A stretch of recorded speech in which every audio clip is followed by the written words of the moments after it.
I'm Dr. Mark Foullong. I've been a practicing chiropractor for 30 years, and I'm here to teach you the importance of your spine and, more importantly, your nervous system in the overall health and performance of your body. Your body was created to be healthy, and it has its best chance to be healthy when it's connected from brain to tissue and from tissue back to brain. And so our role as chiropractors is to help restore that connection, to give your body its best chance to perform at its best by having that optimal connection. Your body has an incredible ability to heal, and our job is to tune you back into that.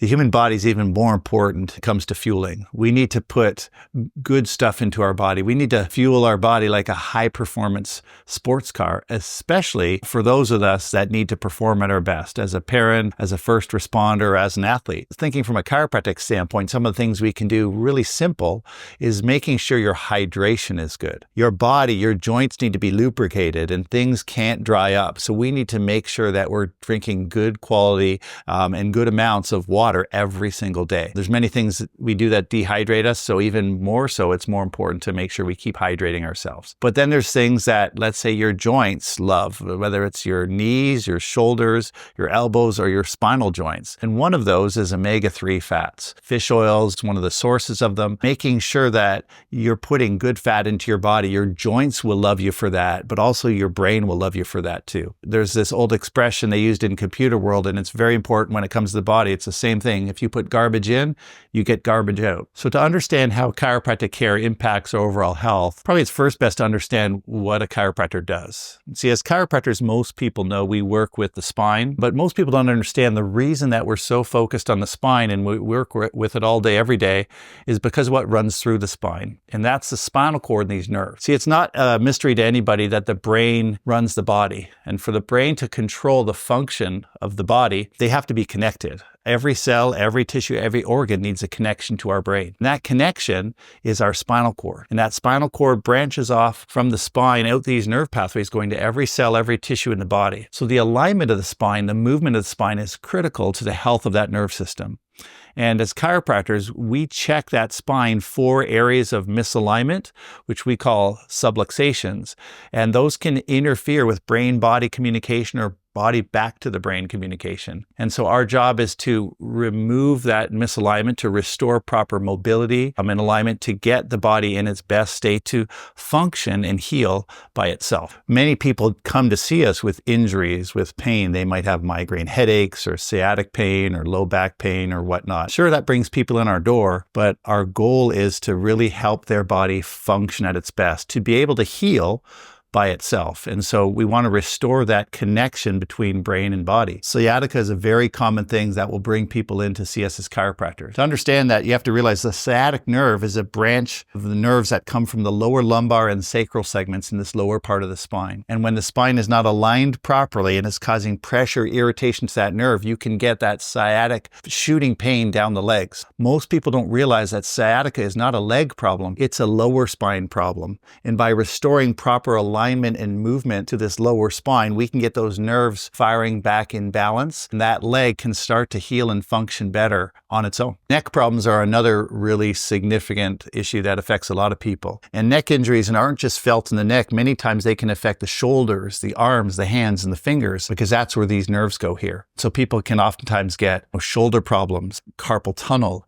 tendinitis, tennis elbow, and many times it's related to a nerve problem here where the spine has misaligned and is causing irritation to those nerves. As chiropractors, our job is to restore that proper movement and alignment there so that the body has its best chance to function, heal properly with that shoulder problem, with that elbow or wrist or finger problem, right? Getting it reconnected brain to body is the answer with many of these conditions. That body is in its best state to function properly, and that can help it heal from an injury, but it also puts puts it in a state where it is performing at its best. And so that's kind of what we do, whether someone's injured or they're just wanting to be at their best for sport or just for daily life, getting that spine and nerve system at optimal function. Very common for first responders like paramedics and firefighters to suffer spinal injuries. They could be back injuries from an actual physical trauma on the job, but they could also be chronic states of elevated stress where they're not able to come down into a healthy tone in between times they need to perform in emergency situations. We want to get them in a state where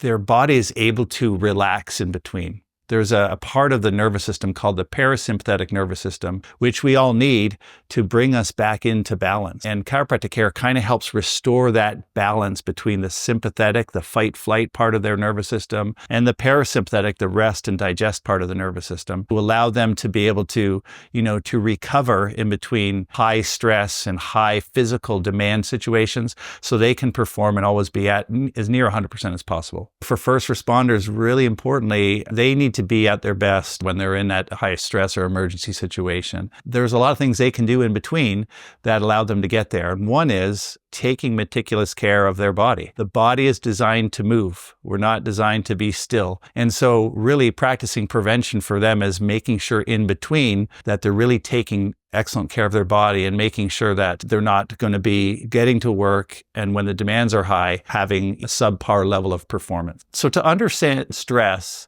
it's really important to understand the body and how the body was actually designed to deal with stressors. There's a common misconception that stress is something that can be avoided. It's impossible. We live in a world where there's going to be things that challenge us, but our body is equipped to be able to deal with that. There's two parts of the nervous system, the sympathetic, or what's called the fight-flight nervous system, and then there's, on the other side, the parasympathetic, or the rest and digest part of the nervous system. And day to day, we need to have a tone or a balance between those two parts of the nervous system. So at any one time, if we're called to be in a stress situation, maybe it's an elite athlete on the playing field where they have to perform, or maybe it's a firefighter rescuing someone out of a car that they're trapped in or out of a burning building, that they have to be in that sort of stress mode where their body needs blood flow, they need more muscle strength and so forth to be able to perform there. Having that available when you need it, but being able to then get that stress settled down and get more in that rest and digest mode so they have proper sleep and proper physiological functions in their body so that they're always in that sort of balanced place, able to call on one system or the other. Really, that's a state that allows them to perform when they need it, but heal and recover in between those instances. There are different types of stress, and certainly people always think of the mental, emotional stresses that we all deal with. And some people, very acutely so. Maybe there's been a financial stress where there's been a loss of work or loss of a loved one, or, maybe just someone in the family is ill or dealing with illness on their own. And that stress, if it just keeps building and building and there's not an outlet for that, can store up in our tissues. We literally see that muscles will tighten up. Organs stop to function at their best. Maybe we're not digesting properly. Maybe our breathing is labored. Maybe our bowel movements and so forth start to become irregular. And these things over time can lead to health issues. And so as chiropractors, our goal is to try to get that body back in a balanced tone. Maybe if someone lost their home or lost a loved one, it can put them in a state where, one, the motivation isn't there to do anything, but number two is where they're maybe not able to because the body's just all caught up in that stress state. And so the encouragement there is to get the body moving again. As chiropractors, we're all about movement. Motion is life. People can do that on their own from a standpoint of exercise, getting to the gym, walk again, start jogging or whatever to get the body moving. Exercise is a very effective way of mitigating stress, helping us get back into a state of balance. There's going to be a process that we have to deal with when dealing with really high stress, traumatic situation like that. But the goal is use the tools you have at your fingertips, at your disposal. Getting moving again, getting exercising again can make a big difference. Some of the growing number of health issues we see nowadays are from people that are sedentary, that they're not moving. exercise is one way for us to get movement back into our lives. And for some people, that's as simple as just getting out and walking. Walking is actually one of the best exercises we can choose to do. There's certain sports that people may want to get into that will start getting them active again. Really, really importantly, we also want to get resistance exercise, pushing weight. Sometimes that's just working with your body weight. Sometimes that's physical weights in the gym or resistance like bands that you have at home. These things, they start to build strength, change the hormonal systems in the body. They literally lubricate the joints, and that's one way to protect the body and keep it moving. It literally is investing in your future when you take care of your body, and exercise is a critical element of that. The effects of stress can't be outletted, if you will. The body tends to store it. And a common way we see as chiropractors, it stores it in the muscle tissues. That's where you get tightness, tension in the muscles, and that can lead to things like neck pain, back pain, headaches are a very common effect of stored stresses within the body. We have to figure out a way to outlet that. Creating a reset in the nervous system, through chiropractic adjustments is certainly one very effective way to do that. But getting that movement back in the body, to start to release that stress and, sort of empty that cup that's sort of filled up to overflowing with stress will help bring it back down and give the body a better chance to adapt. Stress is the accumulation of the body's inability to adapt to its environment. And it's a lot more adaptable when our nerve system is in that state of balanced tone. Some of the best ways to prevent injury is making sure that you optimize your health and your function in between. It's no surprise to anybody that if you take care of yourself and that your body is in a high level of health and performance, that when an injury does come along, that your body's going to come out of it better. To understand the vagus nerve and its role in the body, it's a very important one. You have to sort of backtrack a little bit and understand the autonomic nervous system, which the vagus nerve is a very key part of. Autonomic nervous system is composed of two parts. One is the sympathetic nervous system. That's our fight-flight response. And the other side is our parasympathetic nervous system. That's our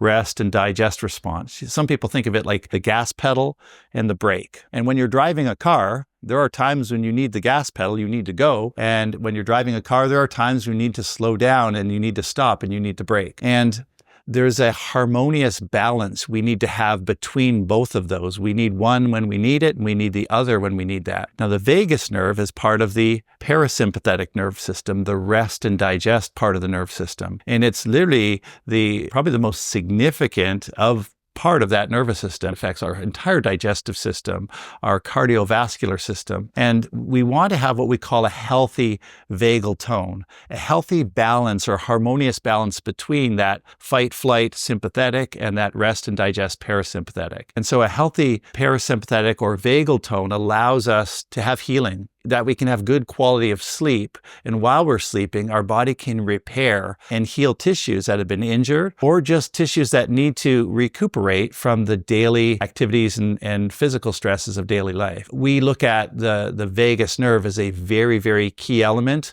of that sort of healing part, that normal function part of the nerve system. So if you're a first responder and you've been injured, first and most important is get help. A lot of times when you're in the business of helping other people, the person that gets neglected when getting help is yourself. And so my recommendation is find a professional that can address your issue, that can determine first off what is the problem, and then come up with an effective strategy to help you heal and recover through that problem. If you're a person that's dealing with a high stress situation, maybe a single parent trying to raise multiple kids on a shoestring income, or maybe someone who's facing a loss, recent loss, or potential loss in their life, you need to prioritize yourself.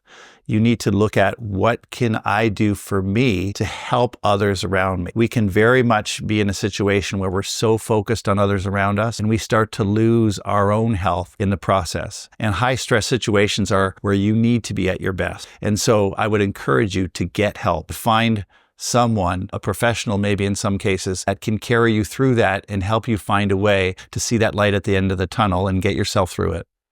There's always hope.